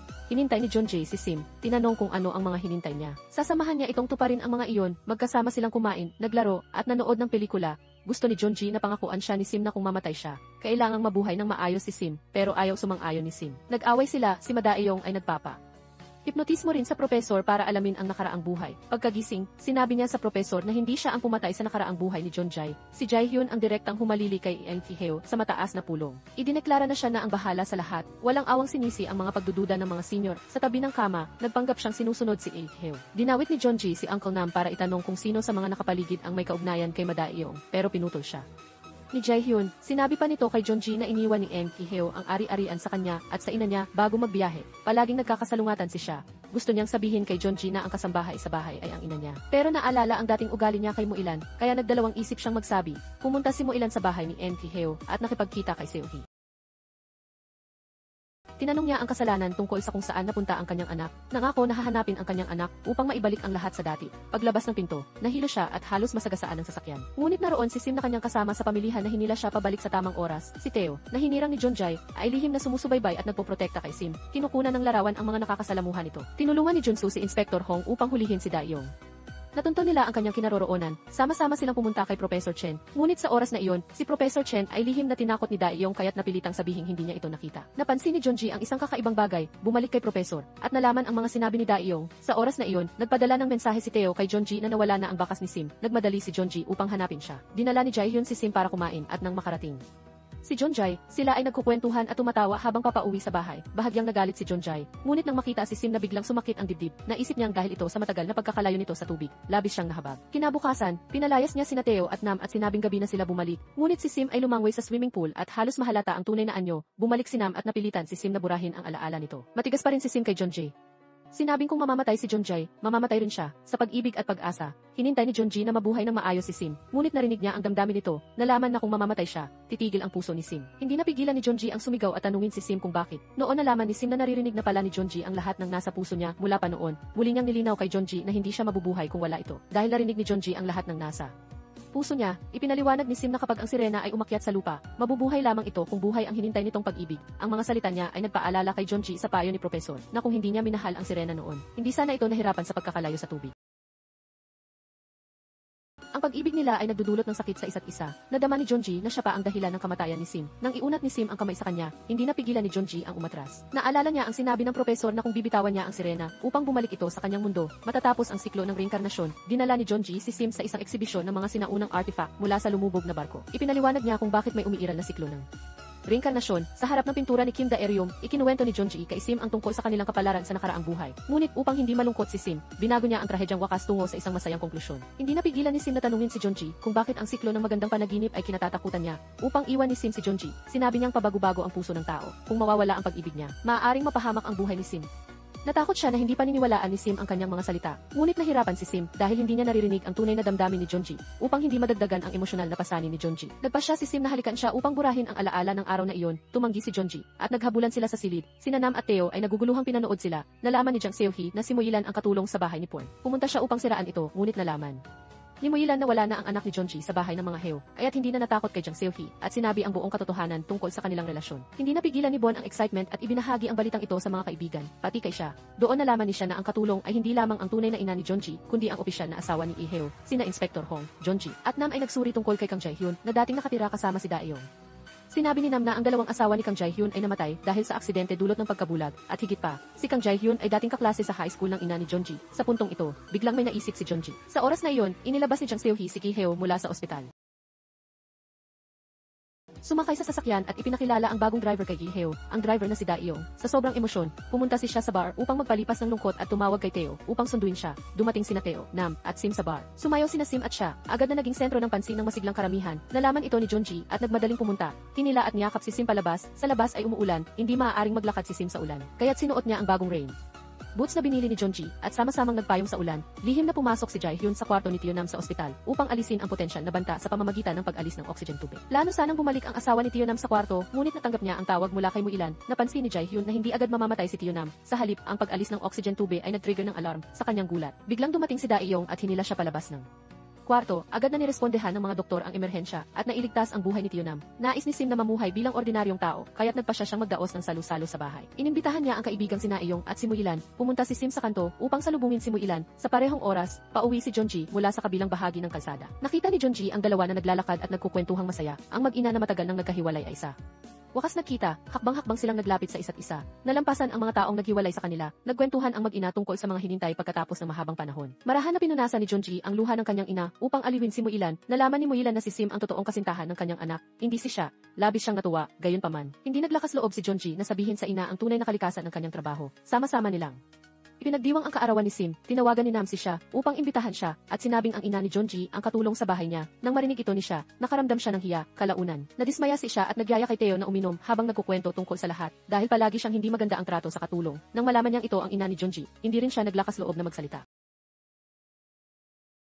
Dahil sa pag-ibig kay Junji, natakot siyang itakwil siya nito, nakita siyang nagdurusa, kaya't hinikayat siya ni Teo na harapin at ipahayag ang kanyang damdamin kay Junji. Narinig ni Junji mula sa kanyang ina na si Kang Jae-hyun. Ang babaeng konektado kay Daeyong na kanyang iniimbestigahan ay kaklase noon ng kanyang ina sa high school. Si Kang Jae-hyun, na dahilan ng pagkamatay ng dalawang dating asawa at nagpalit ng pangalan, ay si Jang Seohee. Ang kasalukuyang madrasta, nagmadali si Junji na ipaalam ito kay Inspector Hong. Naisip niya na dahil sa kayamanan, muling kikilos si Jang Seohee. Naisip niya ang kanyang ama na nagpapakita rin ng mga sintomas ng halos pagkabulag. Katulad ng dalawang dating asawa ni Jang Seohee na nilason, hindi maaaring maghintay pa. Labis ang pag-aalala ni Junji. Ngunit sinabi ni Inspector Hong na kailangang makahanap ng mahalagang ebidensya bago kumilos. Kaya't nagpasya si Junji na gawin ito sa kanyang paraan. Pumunta siya sa kumpanya upang tanungin si Jae-hyun kung saan talaga pumunta ang kanyang ama. Nagsinungaling si Jae-hyun na pumunta ito sa Hawaii. Ngunit ipinacheck ni Junji kay Inspector Hong at nalaman na walang record ng pag-alis ng bansa si Lee-heo. Siguradong nasa loob pa rin ng bansa. Hiniling ni Junji kay Inspector Hong na mabilisang inspeksyonin ang bahay ni Lee-heo. Ngunit sinabi ni Inspector Hong na kailangang kumuha muna ng search warrant. Humingi ng tulong si Mo-ilan kay Paul upang maantala si Jang Seohee.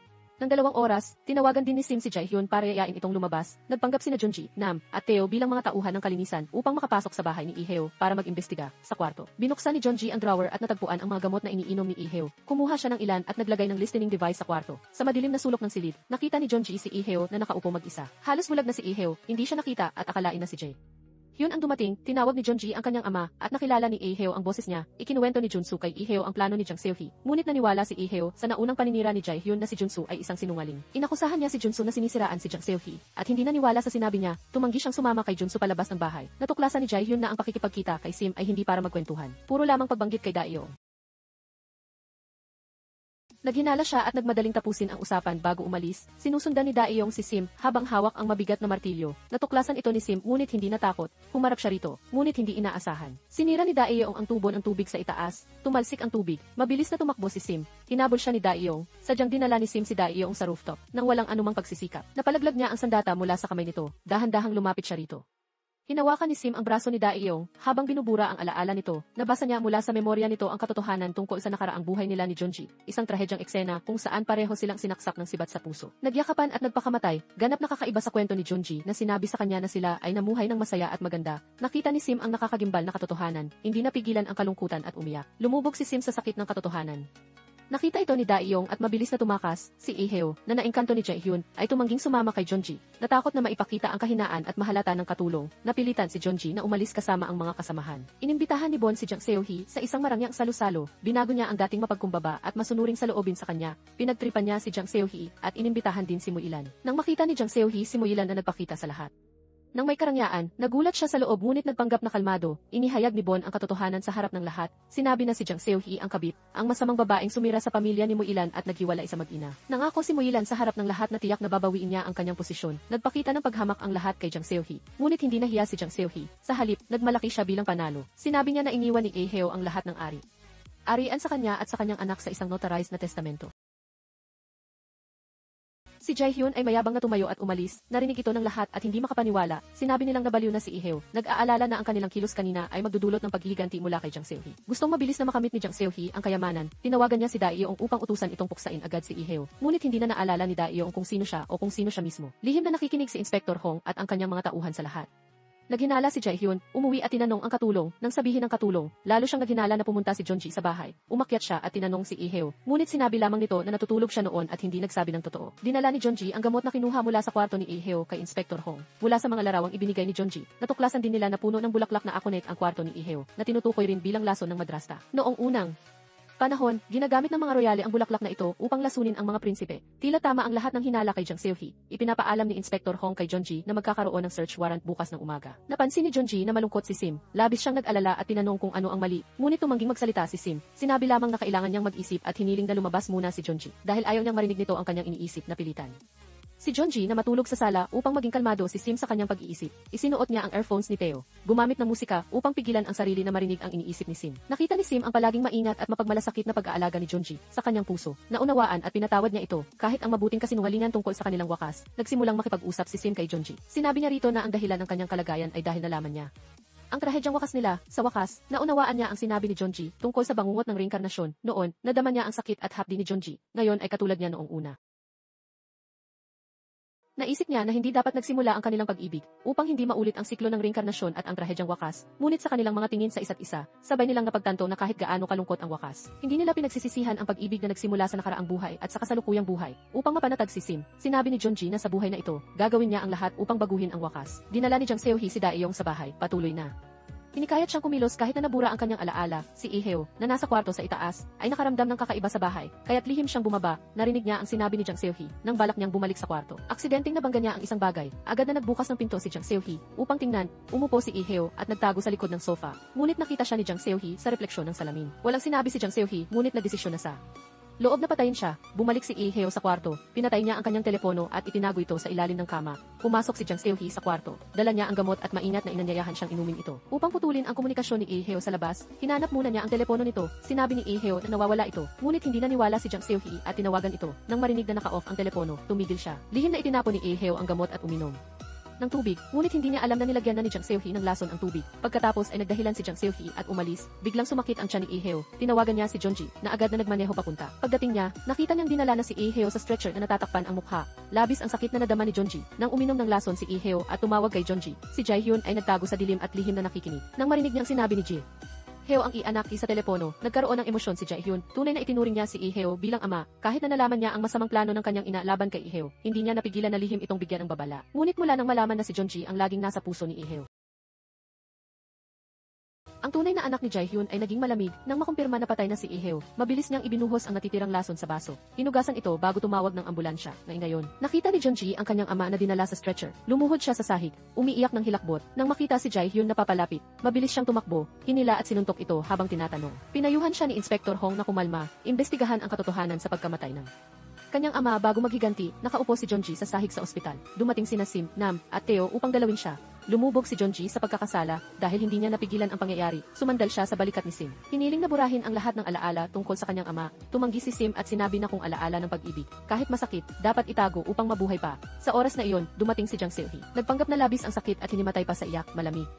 Natiningnan siya ni Jeonji at ng iba, sinabing sayang na hindi siya naging artista. Kinumpirma ni Jaehyun kay Jang Seohee na siya nga ang naglason kay Iheo. Upang protektahan siya, nagsimula siyang kumilos. Una, hinanap niya si Nam at binantaang ikukulong. Sumuko si Nam at sinabing susunod siya sa utos niya sa nakaraang buhay. Si Nam ay kasama ni Jaehyun. Sinabi ni Jaehyun na gusto niyang alisin si Jeonji. Sumang-ayon si Nam dahil kung wala si Jeonji, maaari niyang makuha ang sirena. Si Sim, ang sirena, ay isang bihirang kayamanan. Magpapayaman si Nam, tumanggi si Jang Seohee at ang kanyang anak na magpa-autopsy kay Iheo. Nagmadali silang magdaos ng burol, dumalo rin sina Muilan, Sim at Bon sa burol. Hinawakan ni Sim ang kamay ni Jang Seohee, nabasa ang alaala ng pagpatay nito kay Iheo. Pagkatapos, dinala niya si Jeonji sa bahay ni Iheo. Tinulungan si Inspector Hong, na wala pang natutuklasan, na makahanap ng ebidensya. At agarang arestuhin si Jang Seohee sa payo ng abogado. Gumamit si Jang Seohee ng mga dahilan tulad ng sakit ng ulo, hindi alam at hindi naalala upang makaiwas, umaasang makalipas ang 48 oras.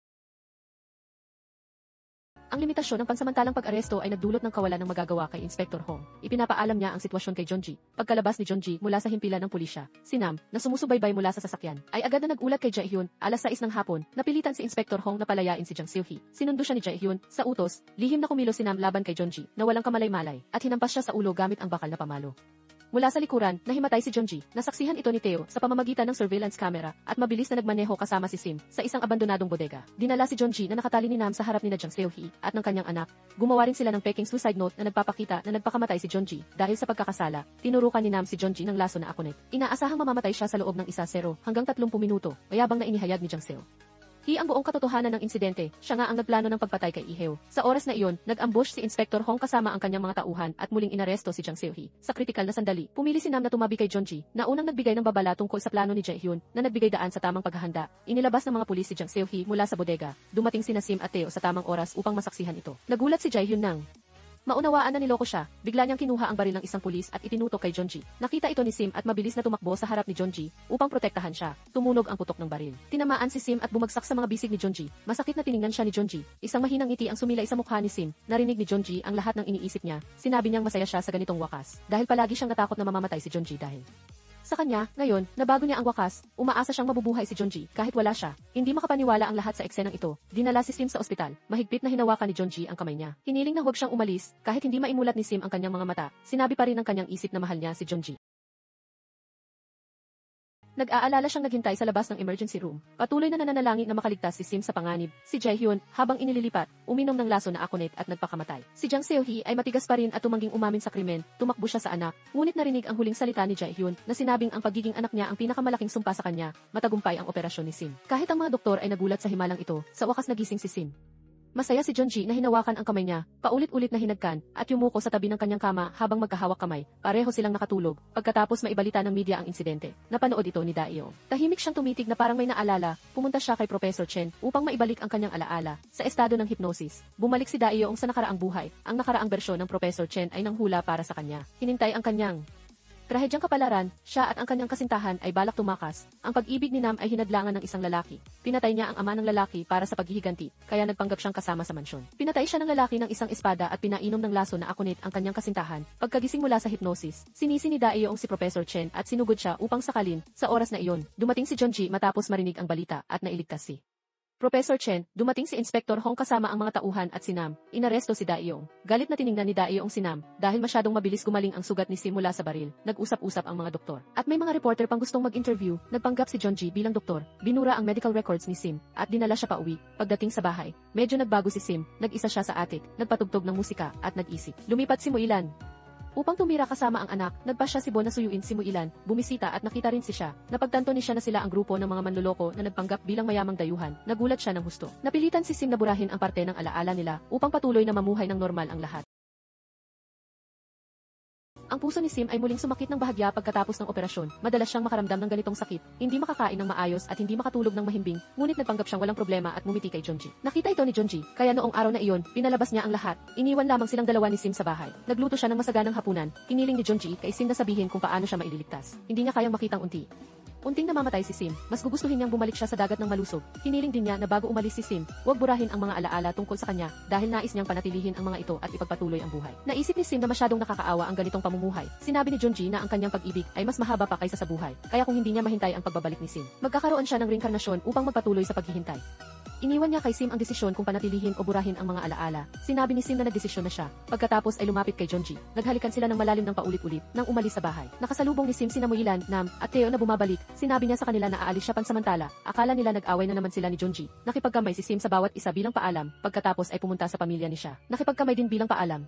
Nakita niya si Naeyong, dinala siya para uminom ng yogurt. Pagkatapos ay hinawakan ang kamay nito bilang pamamaalam. Nang aalis na siya, nagulat si Sim dahil tinawag pa rin siya ni Naeyong na ate at naalala pa rin siya. Si Naeyong ay may kaugnayan din sa nakaraang buhay ni Sim. Noong hinintay ang kapalaran ni Sim, ang kanyang karwahe ng bulaklak ay nakulong sa lawa ng lotus. Ang kapalaran ni Naeyong, anak ng isang mangingisda, ay nakarinig ng kanyang panalangin para sa tulong sa buhay na ito. Naririnig pa rin ni Naeyong ang mga iniisip ni Sim at hindi niya mabura ang alaala nito. Inihayag ni Naeyong na sa kanyang panaginip tungkol sa nakaraang buhay, ang kanyang ama ay mangingisda at ang kanyang ina ay isang sirena. Binura ni Sim ang mga alaala ni Junji dahil ayaw niyang magdusa siya sa pangulila at maghintay sa isang resulta na maaaring walang pag-asa. Marahil hindi na siya makakabalik sa tabi ni Junji. Ang kanilang pag-ibig ay nais niyang panatilihin at pangalagaan. Bumalik si Sim sa dagat, malayang lumalangoy, unti-unting gumaling ang sugat sa puso mula sa tama ng baril. Nagising si Junji. Nakita sa bedside table ang isang perlas, ang huling luha na iniwan ni Sim bago umalis, hawak ang perlas. Tulala siyang nakatitig dito, 3 taon pagkatapos. Masaya pa ring naninirahan si Muilan kasama sina Junji, Nam, at Teo. Nakapagtapos si Junji sa paaralan ng batas at nag-intern sa opisina ng piskal. Gamit ang karanasan bilang dating manloloko, mahusay siyang humawak ng mga kaso ng panlilinlang. Madalas na inilalantad ang mga taktika ng mga kriminal na akala ay nakaligtas na sa batas. Nahinangan ng mga nakatatanda, inimbitahan siya ni Inspector Hong na kumain. Nagpapakita ng kasiyahan sa kanyang pagbabago, si Nam ay naging kilalang konsultant na pinagkakatiwalaan ng marami. Iniwan ni Teo ang dating trabaho at lumipat sa pagpoprotekta sa iba mula sa mga hacker. Madalas magkita-kita ang apat, si Teo. Kapag lasing ay bumabalik sa dating gawi. Ang mga telepono at maging ang posas numero 8 ni Inspector Hong ay napupunta sa kanyang bulsa. Si Junji, kapag lasing, ay hindi pinapayagan ang sinuman na umuwi. Minsan umiiyak at sinasabing namimiss niya ito. Ngunit pagkagising ay wala siyang naaalala. Sa kailaliman ng dagat, araw-araw din naaalala ni Sim si Junji. Ang kanyang mga luha ay nagiging perlas. Isang araw, tuluyang gumaling ang puso ni Sim. Umakyat siya sa lupa. Ipinagpalit ang isang kabibe na puno ng perlas para sa pera. Sa kalye, nakasalubong niya ang isang sirenang bagong dating na gutom. Tulad ng kanyang sarili noon, dinala niya ang nakababatang sirena para kumain. Itinuro ang paggamit ng kutsara at tinidor. Narinig niyang umakyat din ito sa lupa dahil sa pag-ibig. Pinayuhan niya ito tungkol sa mga panuntunan sa kaligtasan. Kung mahal ng isang sirena ang isang tao at minahal rin, maaari silang mabuhay. Kung hindi, titigas ang kanilang puso at unti-unting mamamatay sa harap ng pamilyar na pinto. Nang kailaliman, pinindot ni Sim ang doorbell. Si Nam, kahit hindi siya nakilala, ay ngumiti nang makita ang berdeng perlas na pulsera sa kanyang kamay. Dumating si siya, dala ang isang engagement ring para kay Teo. Bahagyang nag-alala si Sim. Ngunit napagtanto na nagmamahalan na sina siya at Teo. Bumalik si Junji, at hindi na nakilala si Sim. Tumayo siya sa harap niya, kahit libu-libong salita ang gustong sabihin sa kanyang puso. Kahit paulit-ulit na bumubulong na mahal niya ito, hindi na naririnig ni Junji ang mga iniisip ni Sim. Sinabi niyang may appointment siya at lumabas ng bahay. Nagmadali si Sim na sundan siya, ngunit hindi niya ito nakita. Nagsimulang magsnyo. Halos masabuyan siya ng tubig ng isang dumaan. Mabilis siyang umupo upang umiwas. Sa sandaling iyon, isang payong ang itinakip sa kanyang ulo. Isang kamay ang inilahad sa kanya si Junji. Hindi niya pala kailanman nakalimutan si Sim. Nais lang niyang Maramdaman ni Sim ang pakiramdam ng pagkakaroon ng naburang alaala. Pagkaalis ni Sim, binasa ni Junji ang bawat pahina ng kanyang talaarawan na naglalaman ng mga sandali nila, binisita niya ang bawat lugar na pinuntahan nila. Tinitingnan ang bawat pagsikat at paglubog ng araw na magkasama nilang pinanood. Araw-araw sa loob ng 3 taon, nagpasya siyang hindi kalimutan si Sim. Emosyonal na sinabi ni Sim kung bakit niya kailangang gawin iyon. Muntik na siyang hindi makabalik kung hindi talaga siya nakabalik. Ano ang gagawin ni Junji? Sumagot si Junji na kung gayon, siya lamang ang mag-iisang mag-aalala sa kanya sa mundong ito. Yumakap siya kay Sim, habang ang mga snowflake ay dahan-dahang bumabagsak sa paligid nila. Hinanap ni Sim ang kanyang mga kaibigang walang tahanan, nangakong magpapatuloy silang magsaya ng magkasama. Naging opisyal na piskal si Junji. Inilipat si Sim sa isang lungsod sa tabing dagat at naaprubahan. Magkasama silang nagmaneho patungo doon sa aso na dalampasigan ng maliit at payapang lungsod na ito. Sa gitna ng mga nayon na malayo-layo ang agwat, natupad nila ang pangarap na mamuhay ng simple ng magkasama, magkasamang umiyak at tumawa, magkasamang nalungkot at sumandal sa isa't isa. Buntis pa si Sim sa kanilang sanggol. Binago nila ang kapalaran upang lumikha ng magandang wakas, iniwan lamang sa mundo ang mga misteryosong alamat ng kanilang pag-ibig.